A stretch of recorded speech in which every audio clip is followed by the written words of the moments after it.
On November 12, 1844, exactly 7 days after James Knox Polk claimed victory in one of America's most contentious presidential elections, 31 bodies were discovered floating face down in the Susquehanna River near the Pennsylvania border.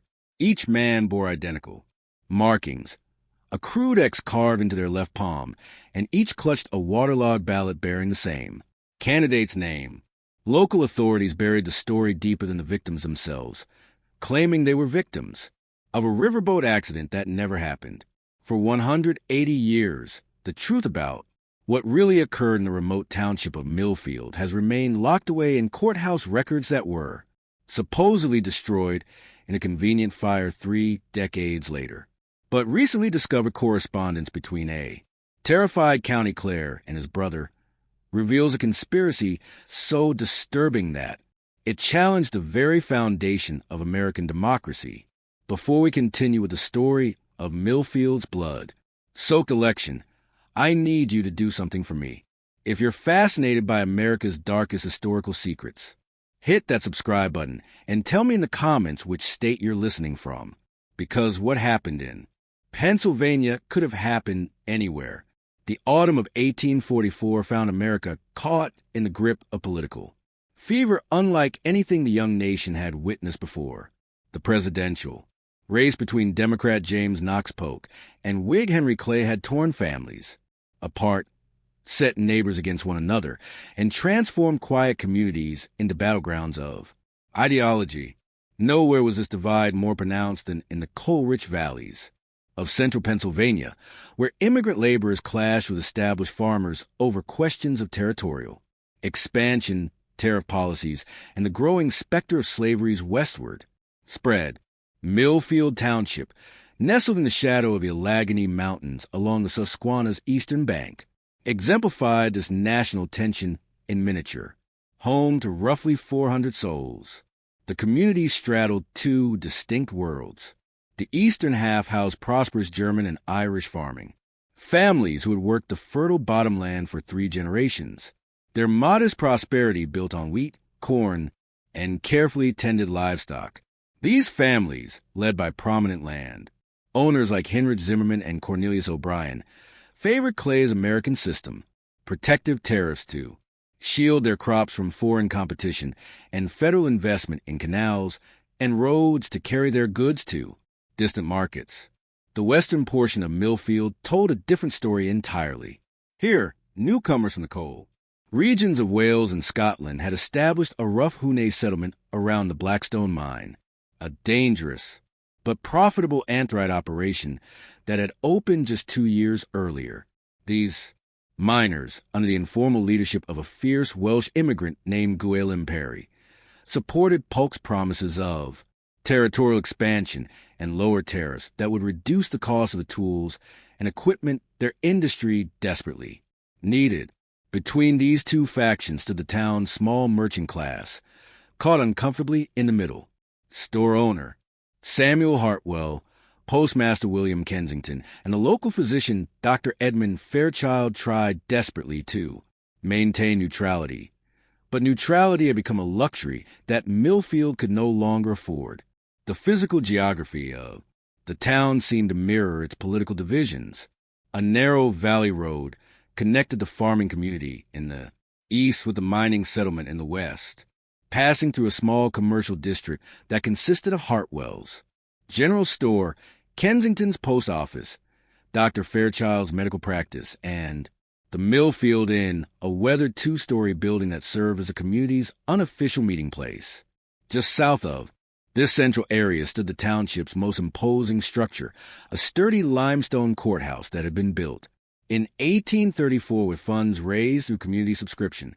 By October 1844, this courthouse had become the epicenter of Millfield's growing political crisis.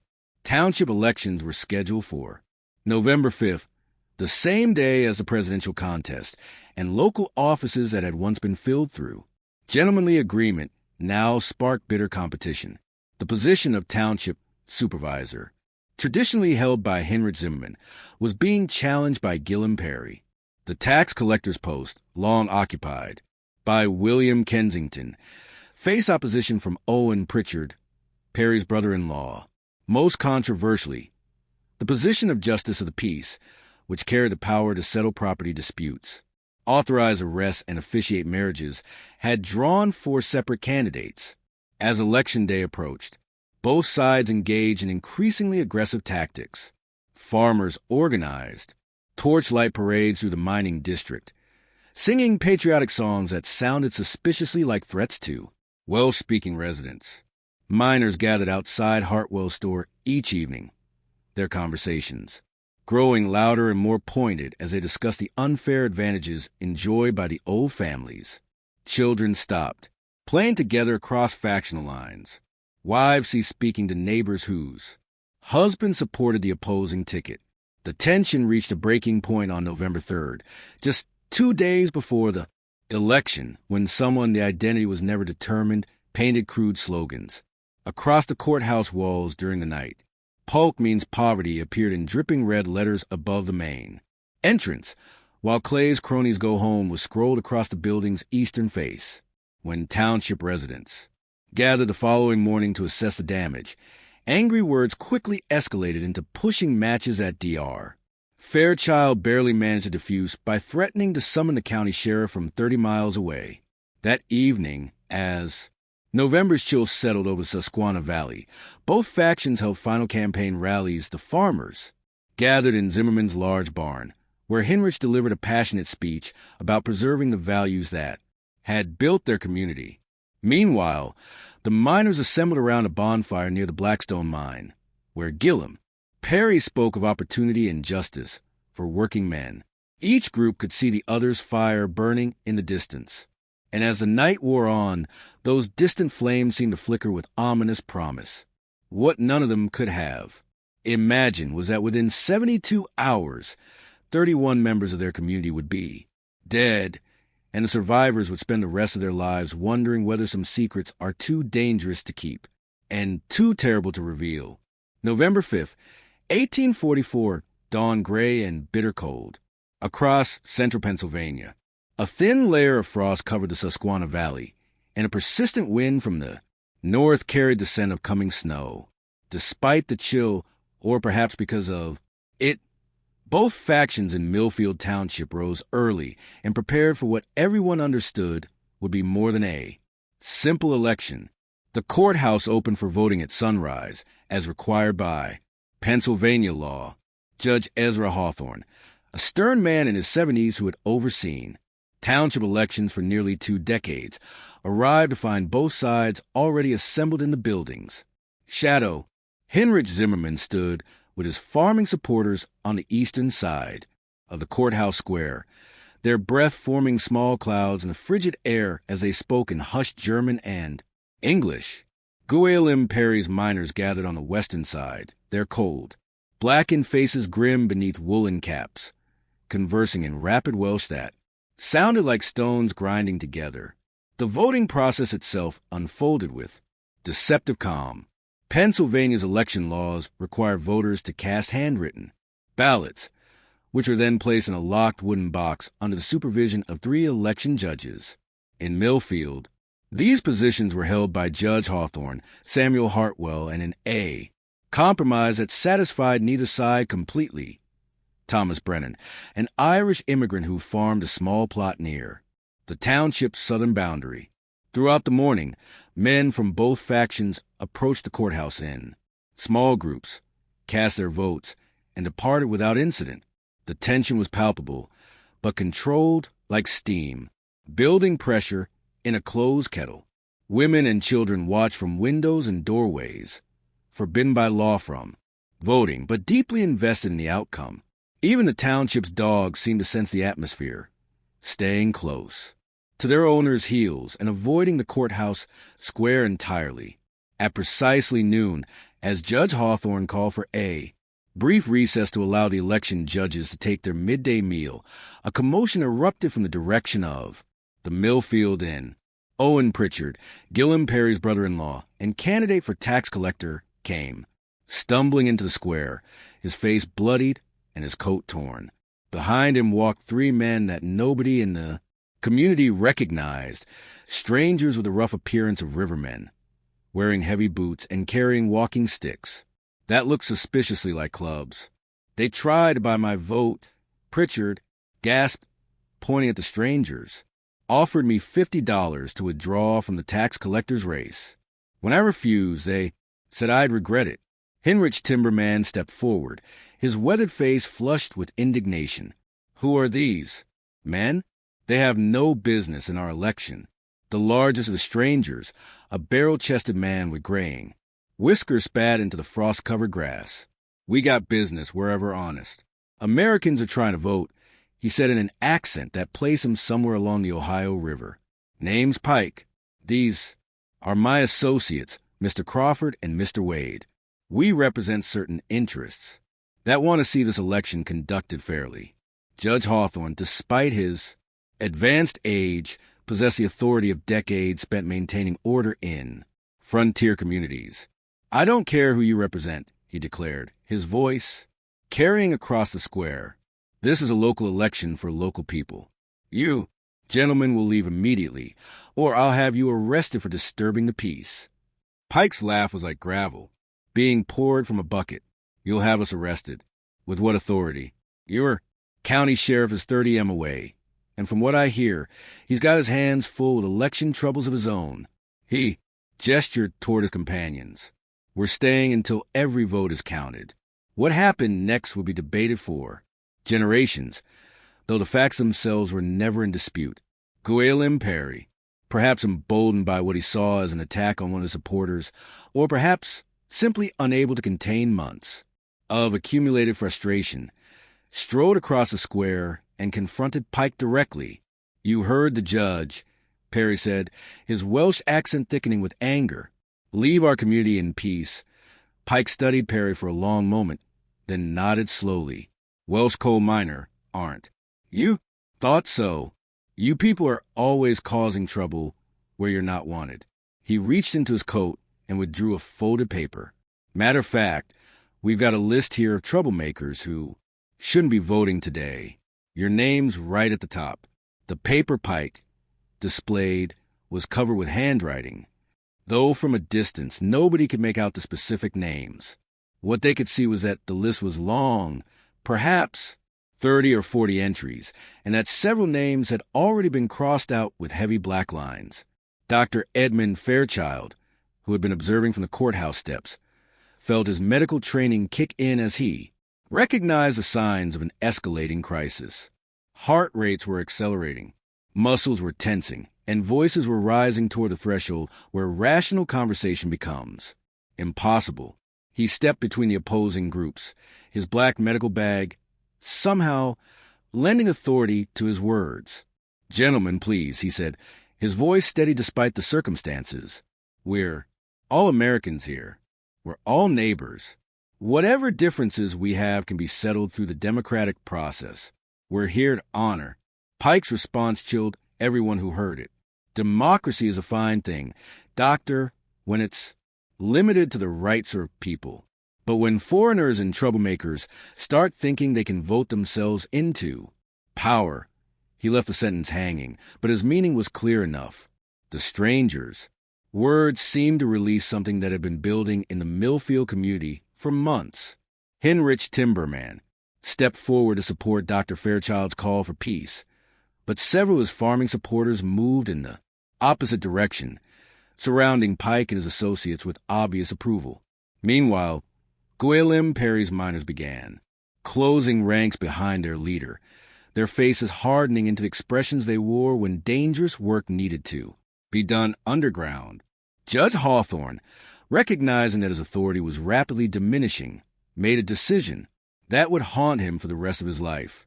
Rather than closing the election and sending everyone home, he chose to continue with the voting process, hoping that the formal structure of democratic procedure will restore order to the increasingly volatile situation. The election will proceed as scheduled, he announced. All qualified voters will cast their ballots in an orderly fashion. Anyone who disrupts this process will be held accountable under Pennsylvania law.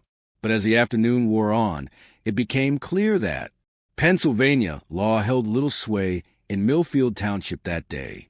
Pike and his associates stationed themselves near the courthouse entrance, examining each voter with obvious scrutiny.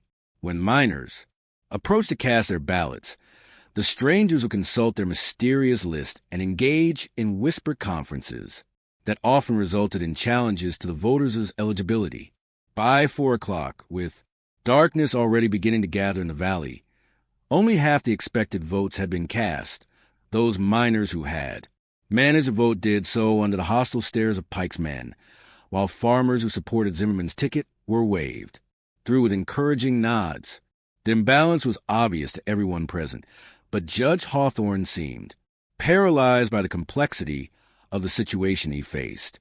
As the final hour of voting approached, Gwynplaine Perry made a decision that would seal his fate and the fate of 30 others. He gathered his supporters, not just the miners, but also several Welsh and Scottish families who farmed small plots in the township's western areas, and marched them toward the courthouse in a compact group. Their intention was clear. They would vote as a bloc, overwhelming Pike's ability to challenge individual voters through sheer numbers. The strategy might have worked in a normal election, but November 5th, 1844 was not a normal election, and Pike was not a normal observer. As Perry's group approached the courthouse steps, the stranger raised his hand in a signal that his associates clearly understood. What followed happened so quickly that witnesses would later disagree about the exact sequence of events. Pike called out that he was placing the entire group under citizens' arrest for conspiracy to commit election fraud. Several miners responded by pushing forward, demanding to know by what authority Pike claimed such power. Heinrich Zimmerman's farmers, believing that their opponents were attempting to rush the voting booth through intimidation, moved to block the courthouse entrance. In the growing confusion, someone nobody ever determined who threw the first punch. Within seconds, the courthouse square erupted into chaos as men who had been neighbors for years found themselves locked in vicious combat. The sound of fists meeting flesh mingled with curses, in English, German, and Welsh, while women screamed for their husbands to stop fighting and children scattered to hiding places behind buildings and trees. Judge Hawthorne, despite his age, waded into the melee in an attempt to restore order. He managed to reach the courthouse steps and began shouting for everyone to stop fighting, but his voice was lost in the din of battle. Dr. Fairchild abandoned his medical bag and joined the judge's efforts, grabbing combatants and physically separating them while pleading for sanity to prevail.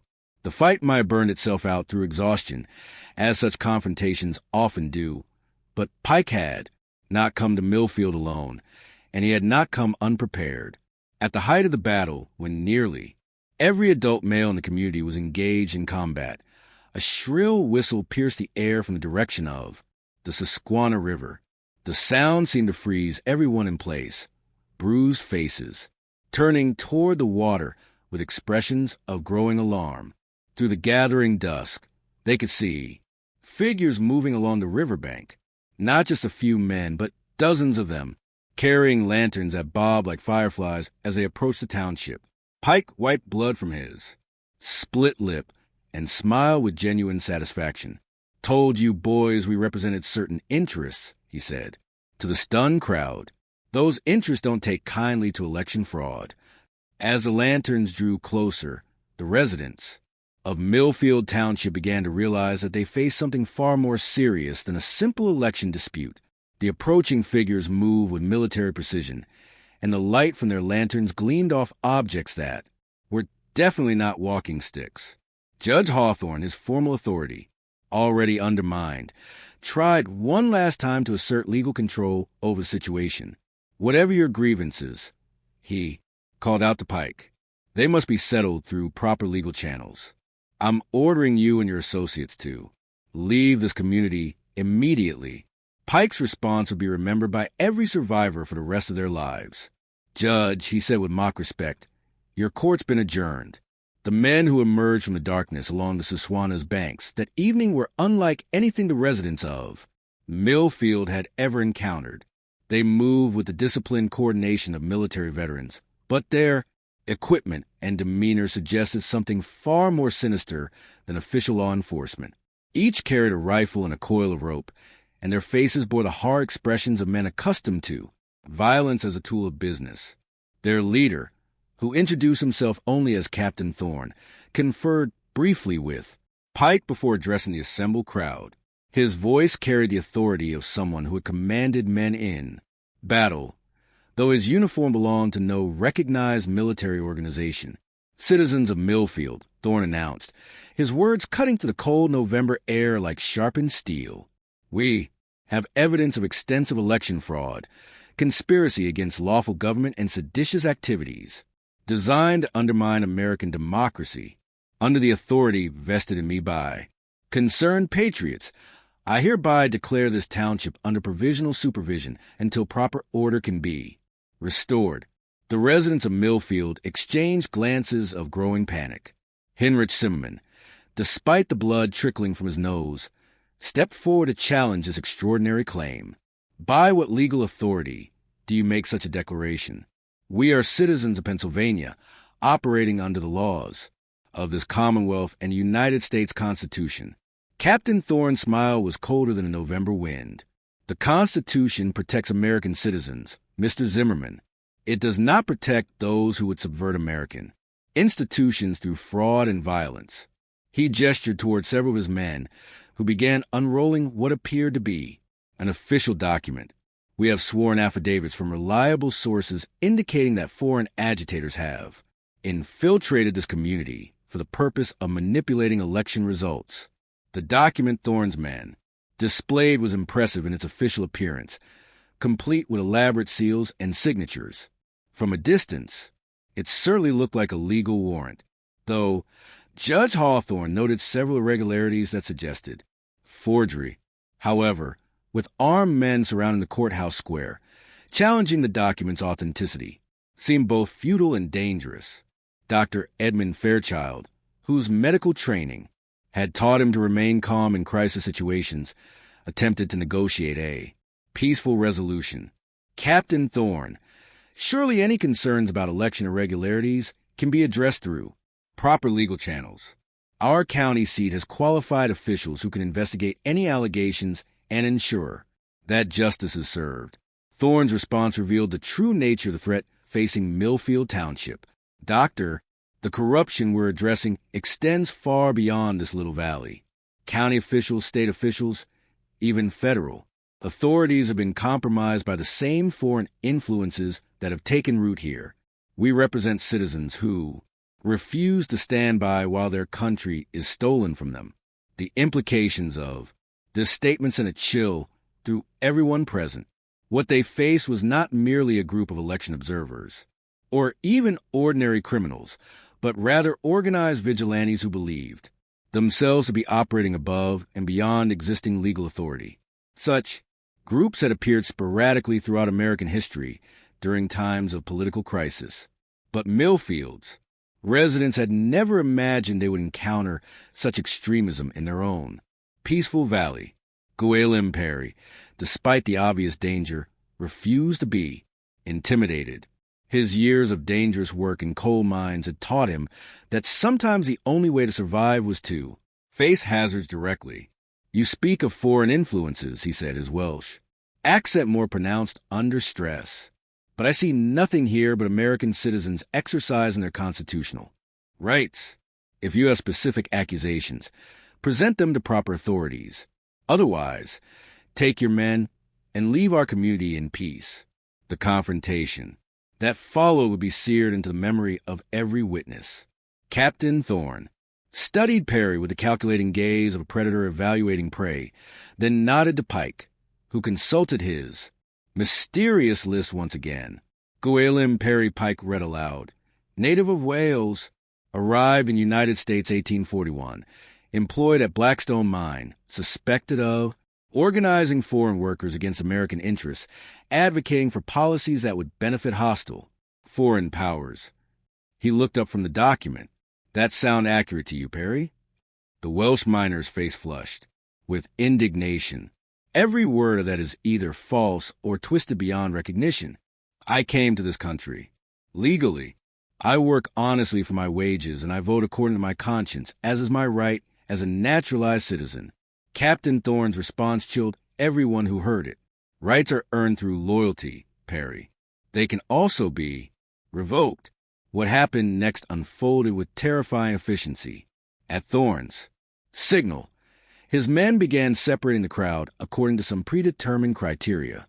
Farmers who had supported Zimmerman's ticket were directed to move toward the eastern side of the courthouse square, while miners and their supporters were ordered to gather near the western edge. Anyone who protested or questioned this process was met with rifle butts and stern warnings about resisting lawful authority. The separation revealed the true extent of Pike's list. 31 men found themselves isolated from their families and neighbors, standing under the watchful eyes of Thorne's armed guards. The group included not only prominent miners like Perry and Pritchard, but also several small farmers who had supported the Democratic ticket, a few merchants who had expressed sympathies for Irish and German immigrants, and even Thomas Brennan, one of the 3 election judges. Judge Hawthorne, despite his age and the obvious danger he faced, attempted to assert his legal authority one final time. Captain Thorne, I cannot permit this illegal detention of American citizens. As a duly appointed judge of this township, I order you to release these men immediately. Thorne's response demonstrated a complete breakdown of legal authority that his presence had precipitated. Judge, your appointment came from a corrupt system that we no longer recognize. These men are being detained pending investigation of their subversive activities. He paused, studying the elderly judge with obvious contempt. Unless you'd like to join them, I suggest you confine your activities to observing. The threat was unmistakable, and Judge Hawthorne found himself facing the most difficult decision of his long career. He could continue to assert his legal authority and almost certainly be arrested or worse, or he could step aside and allow these vigilantes to proceed with their illegal actions. The choice was made more complicated by his awareness that resistance might endanger not only himself, but also the women and children who remained in the square. As darkness fell completely over the Susquehanna Valley, Captain Thorne ordered his men to light additional torches around the courthouse square.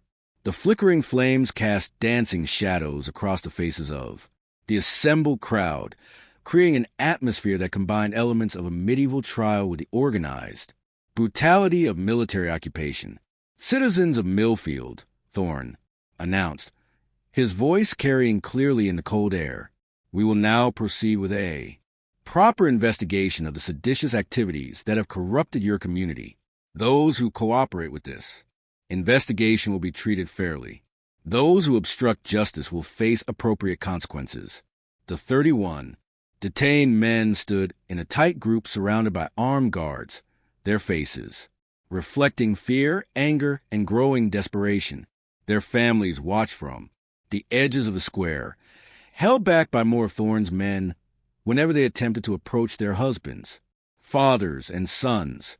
Samuel Hartwell, the store owner who had tried to remain neutral throughout the election crisis, found his voice despite the terror that gripped him. Captain, these men have done nothing more than vote according to their consciences. Surely that cannot be considered sedition in America. Thorne's smile never wavered, but his eyes grew noticeably colder. Mr. Hartwell, voting is indeed a sacred American right, but voting fraudulently, conspiring with foreign agents, and attempting to subvert legitimate government are serious crimes that demand serious consequences. The store owner pressed on, perhaps recognizing that someone needed to speak for justice before it was too late. What evidence do you have of fraud or conspiracy? What foreign agents? These are our neighbors, men we've known for years. Captain Thorne gestured toward Pike, who produced another official-looking document. We have extensive documentation of communications between these men and agents of hostile foreign powers. We have evidence of organized efforts to manipulate election results. We have witnesses who will testify to seditious conversations and planning. The documents Pike displayed appeared impressive, filled with official seals and elaborate handwriting.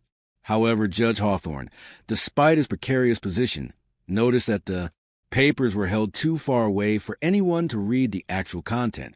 He also observed that Thorne's men seemed nervous, constantly glancing toward the river, as if expecting something or someone. Dr. Fairchild, whose medical practice had brought him into contact with men from all walks of life, attempted to appeal to whatever humanity might remain in their captives. Captain, even if these accusations were true, surely the proper course would be to turn these men over to county authorities for trial. Summary justice serves no one and helps nothing.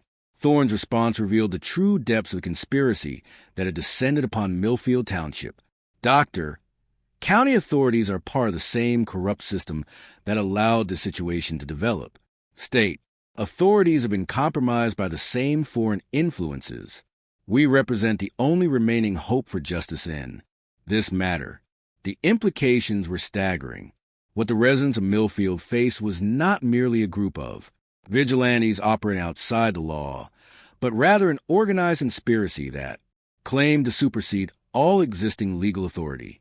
Such movements had appeared periodically throughout American history during times of political crisis, but never before had the isolated valley community encountered such extremism directly. As the night wore on, it became increasingly clear that Captain Thorne and his men had not come to Millfield for a simple election intervention.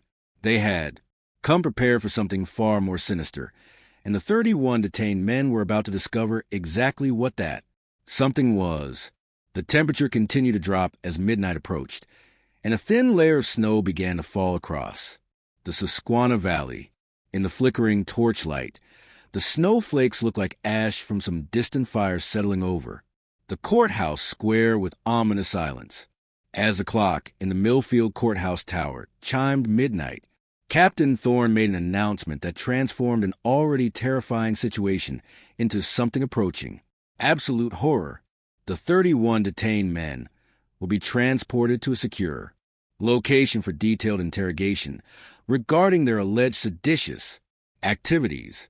The secure location, it quickly became apparent, was not a proper jail or detention facility, but rather a collection of abandoned buildings near an old ferry crossing 3 miles downstream. Along the Susquehanna, the site had once served as a thriving river port, but changes in shipping routes had left it deserted for nearly a decade.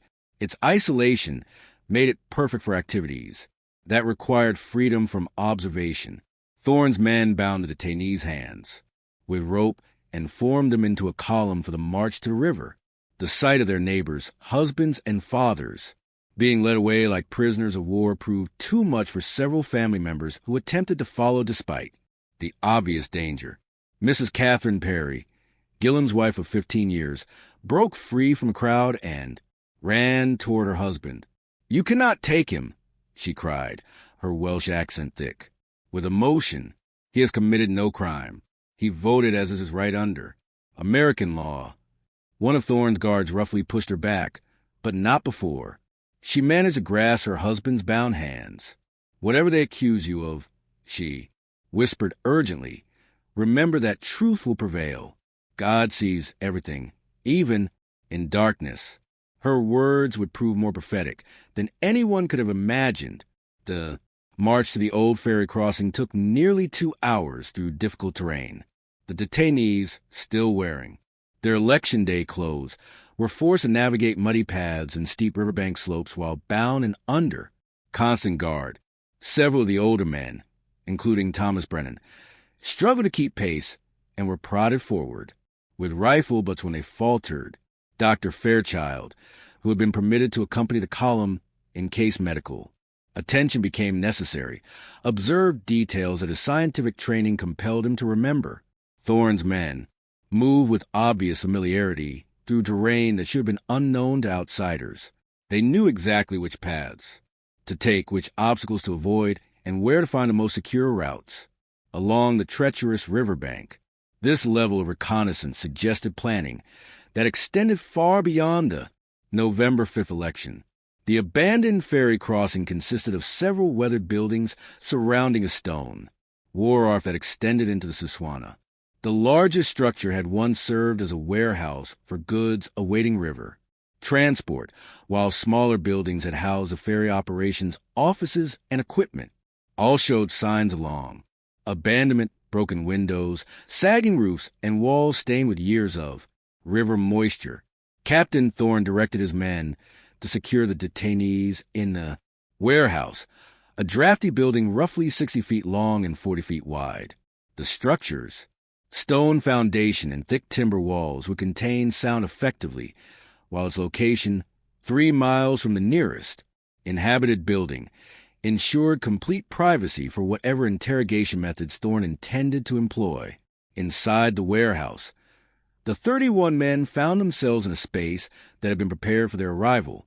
Lengths of rope hung from ceiling beams, chairs had been arranged in a rough circle, and several tables held items that gleamed ominously in the lantern light: knives, hammers, and other tools that could serve purposes far removed from their original functions. Pike, who seemed to serve as Thorne's chief deputy, consulted his list one final time before addressing the prisoners. "Gentlemen, you are here because reliable sources have identified you as participants in conspiracy to subvert American democratic institutions through fraud, intimidation, and coordination with hostile foreign powers. The severity of these charges demands thorough investigation. Guillaume Perry, despite his bound hands and desperate circumstances, refused to be intimidated. What sources? What foreign powers? These are wild accusations without foundation. In fact, Pike's smile was colder than the November wind that whistled through the warehouse's broken windows. Mr. Perry, your own words and actions provide all the evidence we need. You have publicly advocated for policies that would benefit foreign nations at America's expense. You have organized foreign workers against American interests. You have conspired to manipulate election results through illegal voting practices. The Welsh miner's face flushed with indignation. Every word of that is false. I have advocated for fair wages and safe working conditions. I have helped fellow immigrants understand their rights under American law. I have voted according to my conscience, which is my right as a naturalized citizen." Captain Thorne stepped forward, his presence commanding attention even in the dim lantern light. "Rights, Mr. Perry, are earned through loyalty and maintained through obedience to lawful authority. When foreign-born residents conspire against American interests, they forfeit their claim to American protection." The implications of this statement sent a chill through everyone present. What they faced was not merely illegal detention, but rather a systematic rejection of the legal principles upon which American society was founded. The concept that citizenship could be revoked through accusations alone struck at the heart of constitutional government.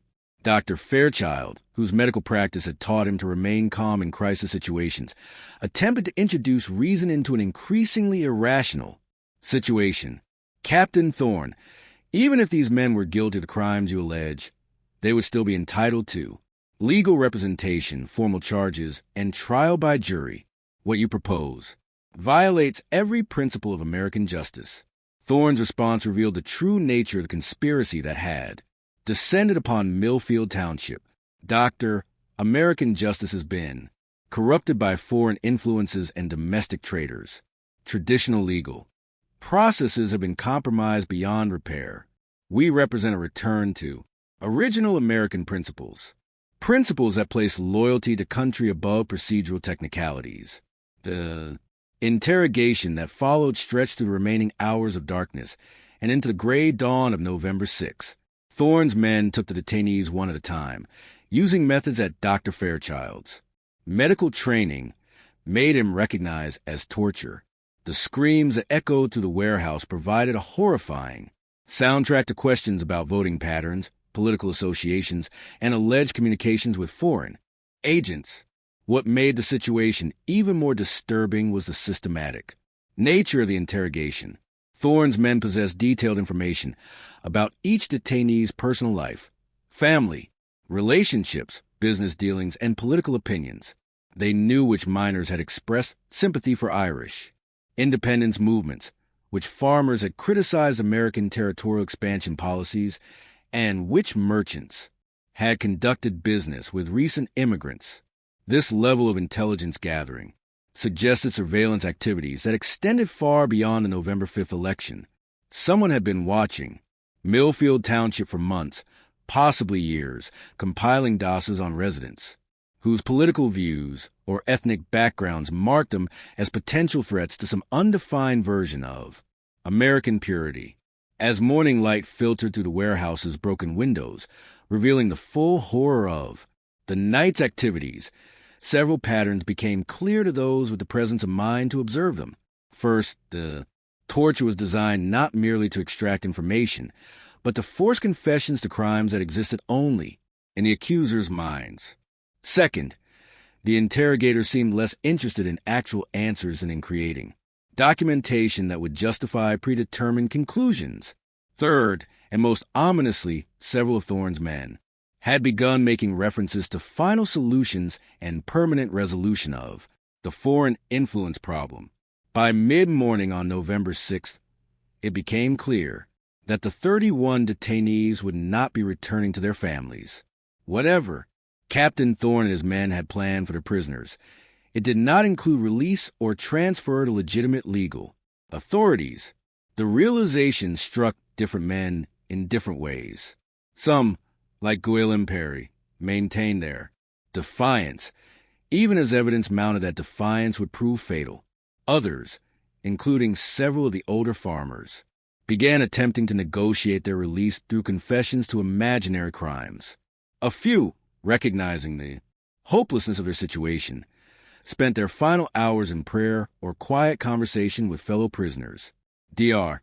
Fairchild, whose medical oath had committed him to preserving life regardless of circumstances, made a desperate attempt to communicate with the outside world, using supplies from his medical bag, and, taking advantage of a moment when his guard's attention was elsewhere, he managed to write a brief message, describing the situation at the ferry crossing. The message was hidden in his coat with the hope that it might someday reach authorities who would investigate the disappearance of 31 American citizens. As the afternoon of November 6th wore on, Thorne's men began making obvious preparations for something that would occur after darkness fell. Boats were moved into position along the wharf. Ropes were checked and rechecked, and several guards were posted at points along the riverbank where approaching traffic might observe activities at the ferry crossing. The 31 men of Millfield Township spent what would be their final hours in conversations that ranged from desperate planning to quiet acceptance. Some discussed escape attempts that all recognized as hopeless given their bonds and the number of armed guards. Others spoke of their families, sharing messages they hoped might somehow reach wives and children they would never see again. A few engaged in heated debates about whether their political activities had somehow justified their fate, while most simply tried to maintain whatever dignity remained available to condemned men. Thomas Brennan, the Irish farmer who had served as an election judge, found himself consumed by guilt over his role in the events that had led to their capture. "If I had refused to serve," he whispered to Owen Pritchard, "perhaps none of this would have happened. Perhaps they would have targeted someone else's community." Pritchard, despite his own terror, attempted to comfort his fellow prisoner. "Thomas, you did nothing wrong. You served your community as requested and performed your duties honestly. The evil here lies with these vigilantes, not with honest men trying to participate in democratic government." Their conversation was interrupted by the approach of Captain Thorne, who had come to deliver what he termed final instructions to the prisoners. His words revealed the full scope of the conspiracy that had destroyed their lives and would soon end them entirely. "Gentlemen," Thorne announced, his voice carrying the authority of a military commander addressing troops before battle, "you've been found guilty of sedition, conspiracy, and treason against the United States of America. Under the extraordinary circumstances that face our nation, and in the absence of legal institutions capable of addressing crimes of this magnitude, you will be executed according to the Judgment of loyal American citizens. The warehouse fell silent, except for the sound of 31 men breathing in short, desperate gasps. Even those who had suspected this outcome found themselves stunned by the casual manner in which their death sentence was delivered. Gwynplaine Perry, his Welsh pride intact, despite hours of torture, found his voice one final time. Captain Thorne, history will judge what you do here. Today, you may silence our voices, but you cannot silence the truth of what we represent, the promise that America belongs to all who embrace its ideals, not merely those who share your prejudices. Thorne's response demonstrated the complete moral corruption that had enabled his actions. Mr. Perry, history is written by survivors. After tonight, your version of American ideals will be nothing more than a cautionary tale about the price of disloyalty. As darkness fell over the Susquehanna River on November 6, 1844, Captain Thorne's men began implementing a plan that had clearly been developed.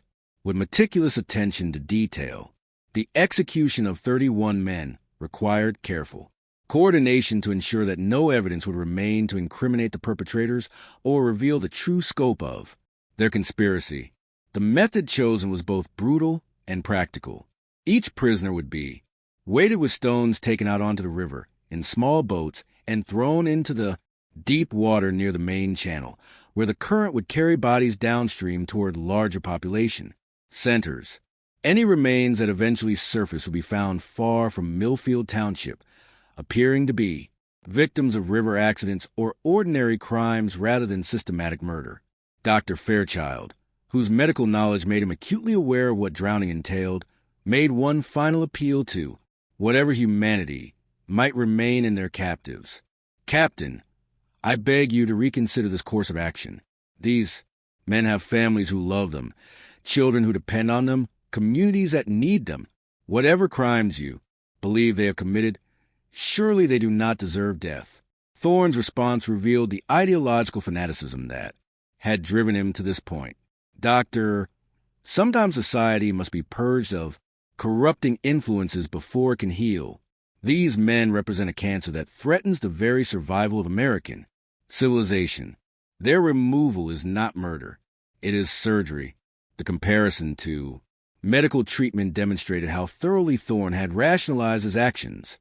In his mind, the mass murder he was about to commit represented not criminal behavior, but rather patriotic duty performed in service to a higher cause. Pike, meanwhile, had been making final preparations for the disposal operation. Boats had been positioned along the wharf, each equipped with sufficient stones to ensure that bodies would sink immediately upon entering the water.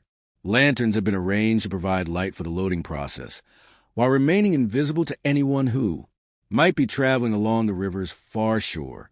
The systematic nature of these preparations suggested experience with similar operations.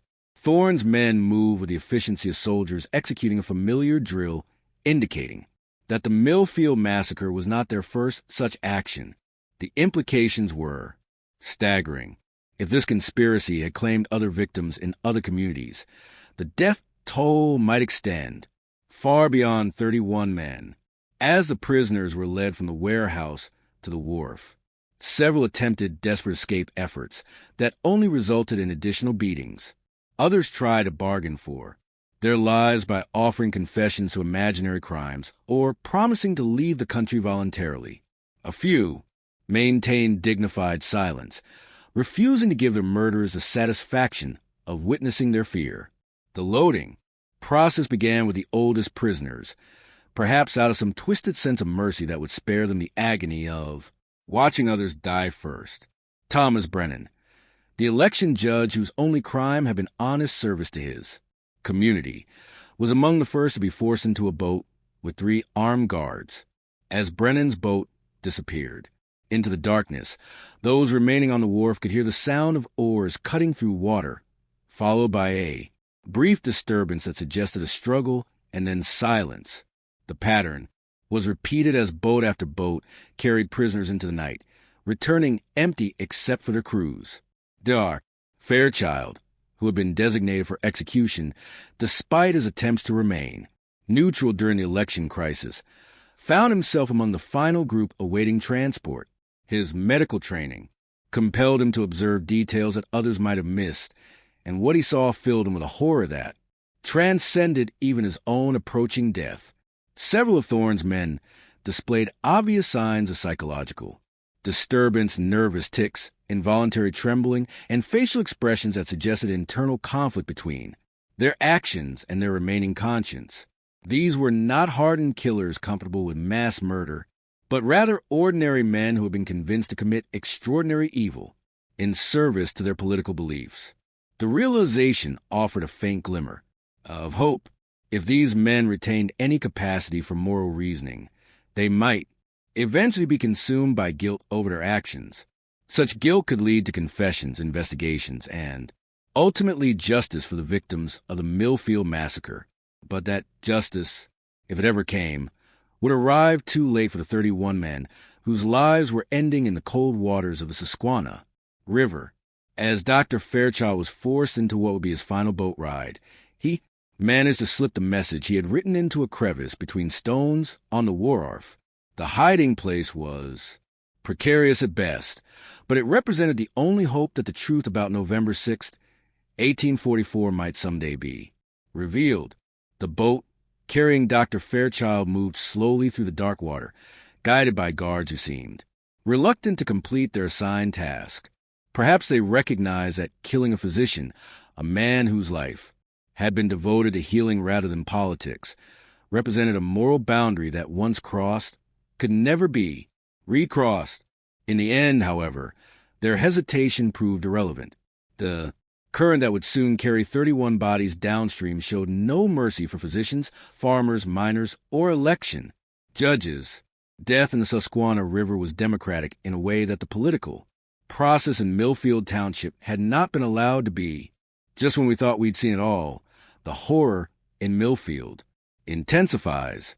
If this story is giving you chills, share this video with a friend who loves dark mysteries. Hit that like button to support our content, and don't forget to subscribe to never miss stories like this. Let's discover together what happens next. The final boat returned to the wharf at approximately 3 o'clock in the morning on November 7th, 1844. Captain Thorne's men had successfully murdered 31 American citizens and disposed of their bodies in a manner designed to conceal both the crime and the criminals. What they had not anticipated was that their carefully planned operation would begin to unravel almost immediately. The first sign of trouble came from an unexpected source.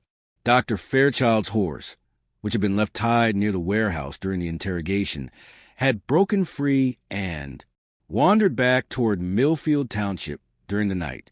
The animal's return, without its rider, raised immediate alarm among family members who had spent a sleepless night wondering about the fate of their loved ones.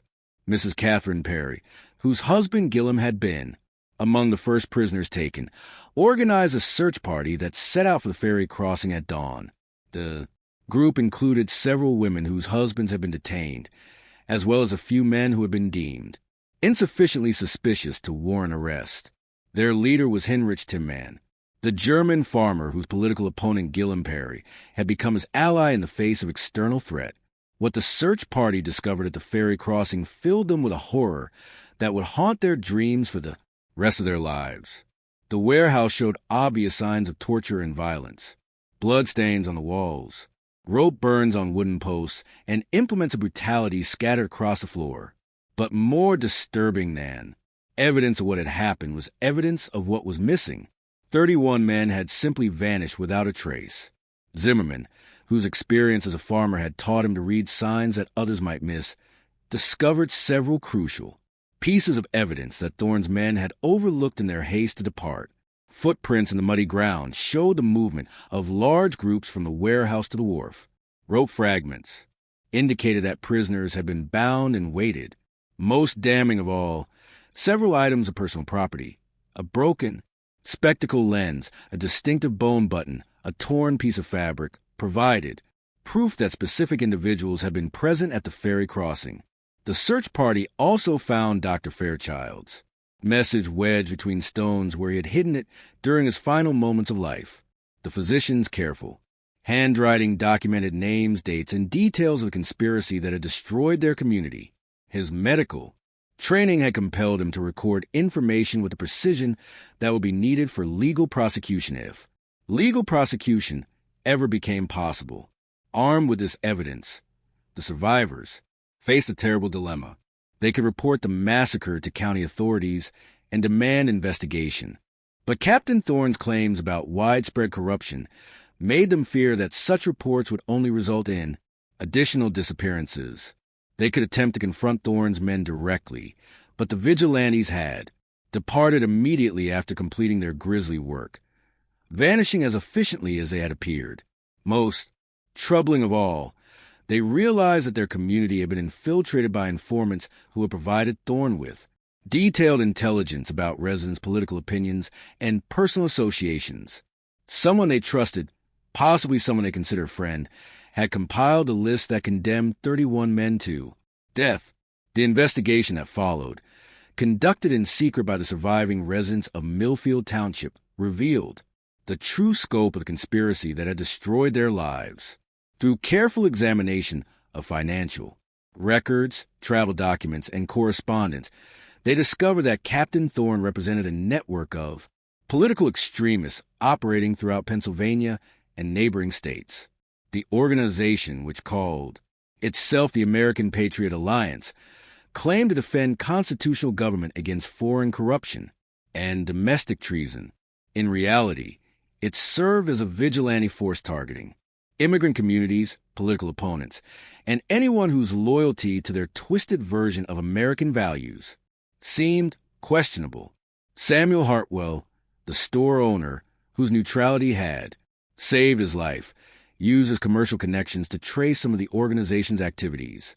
What he discovered was a pattern of disappearances, unexplained accidents, and mysterious deaths in communities throughout the Mid-Atlantic region.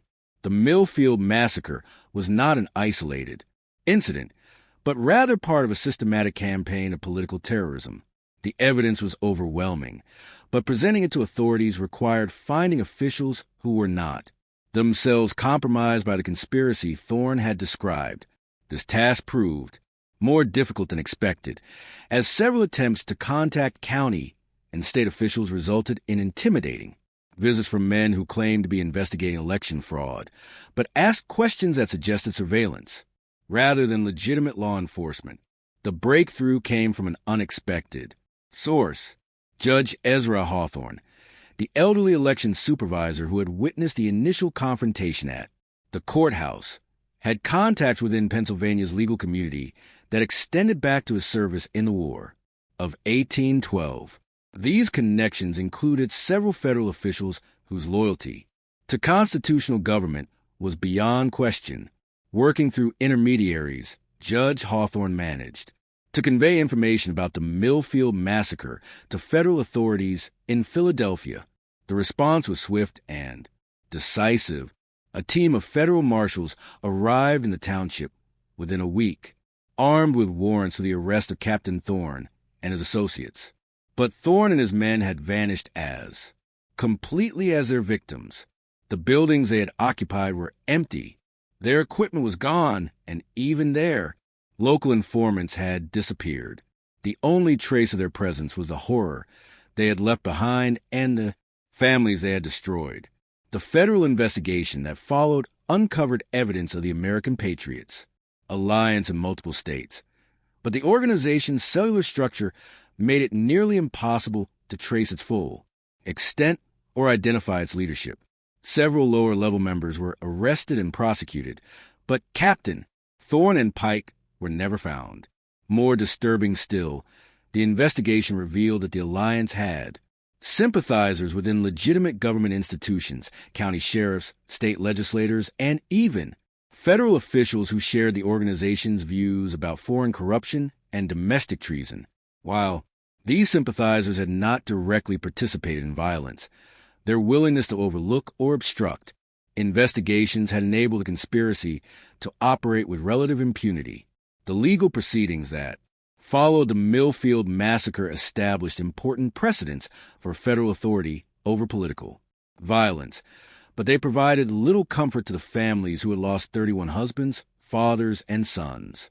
The perpetrators remained at large, the victims were never recovered, and the community itself never fully recovered from the trauma of November 6, 1844. In the immediate aftermath of the federal investigation, Millfield Township began a slow process of rebuilding that would take decades to complete. The Blackstone mine closed within 6 months, partly because of economic factors, but mainly because the Welsh and Scottish workers who had operated it were dead or had fled to other communities. The farming families who remained found themselves working larger plots of land, but the shortage of labor and the absence of the commercial network that had supported their operations made prosperity difficult to achieve. The psychological impact of the massacre extended far beyond economic considerations. Survivors found themselves unable to trust neighbors whose political sympathies remained unknown. Social gatherings became strained affairs as conversations avoided topics that might reveal dangerous opinions.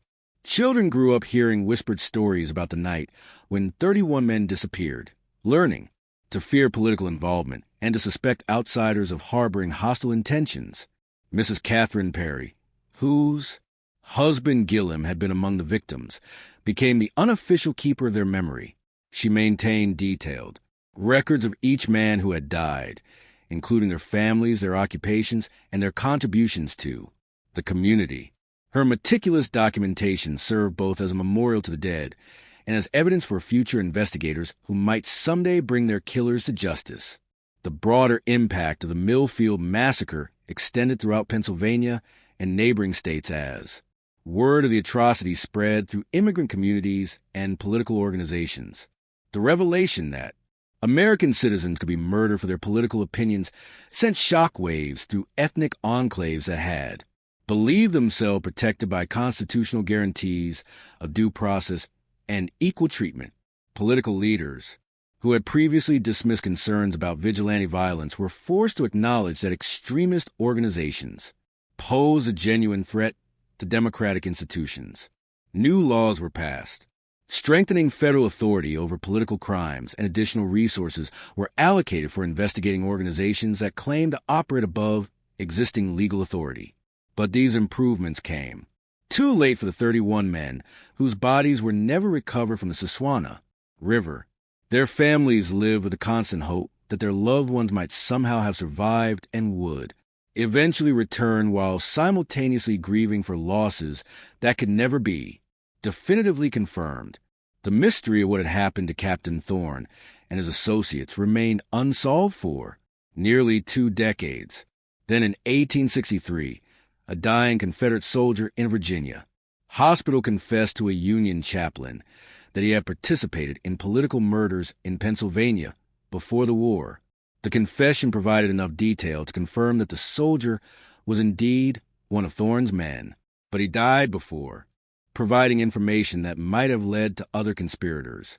The soldier's confession revealed that the American Patriot Alliance had evolved into one of the networks that supported Southern secession, viewing the Civil War as an opportunity to eliminate foreign corruption and restore America to its original principles. Several of Thorne's associates had joined Confederate military units where their experience with organized violence proved valuable in irregular warfare operations. This connection between the Millfield massacre and the broader political crisis that led to civil war illustrated how extremist violence could escalate from local terrorism to national catastrophe. The 31 men who died in the Susquehanna River became early casualties of ideological conflicts that would eventually claim hundreds of thousands of American lives. In 1867, as Reconstruction efforts attempted to rebuild American democracy on more inclusive foundations, Congress established a commission to investigate political violence during the pre-war period. The Millfield massacre was among the cases examined, and testimony from survivors was incorporated into official records that documented the systematic campaign of intimidation and murder that had targeted immigrant communities and political opponents throughout the 1840s and 1850s. The Commission's report concluded that organizations like the American Patriots Alliance had posed a greater threat to constitutional government than their foreign enemies. They claimed to oppose by attacking the democratic processes that allowed peaceful resolution of political differences. Vigilante groups had undermined the very institutions they claimed to defend. But for the survivors of Millfield Township, these broader historical conclusions provided little solace.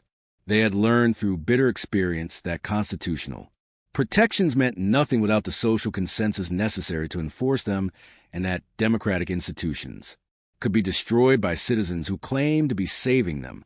The ferry crossing where 31 men had died was never rebuilt. The buildings gradually collapsed from neglect, and eventually the site was reclaimed by the forest that bordered the Susquehanna River. By the turn of the 20th century, only a few foundation stones remained to mark the location where American democracy had suffered one of its darkest defeats. Yet, the memory of what had happened there continued to influence the community for generations. Families who had survived the massacre passed down stories that emphasized both the fragility of democratic institutions and the importance of vigilance against those who would destroy them. Children learned that constitutional rights required constant defense and that the price of political freedom was measured not only in battlefield casualties but also in the courage to stand against extremism wherever it appeared. The 31 men who died in the Susquehanna River on November 6, 1844 had committed no crimes except exercising their constitutional rights as American citizens. Their deaths served as a brutal reminder that democracy's enemies could emerge from within as well as from without, and that the greatest threats to American freedom often came from those who claim to be its most devoted defenders. This mystery shows us how quickly democratic institutions can collapse when citizens lose faith in legal processes and resort to violence to resolve political differences. The men who died at Millfield were victims not only of political extremism, but also of a broader failure of American society to protect the rights it claimed to guarantee. What do you think of this story? Do you believe everything was revealed? Leave your comment below. If you enjoyed this tale and want more horror stories like this, subscribe, hit the notification bell, and share with someone who loves mysteries. See you in the next video.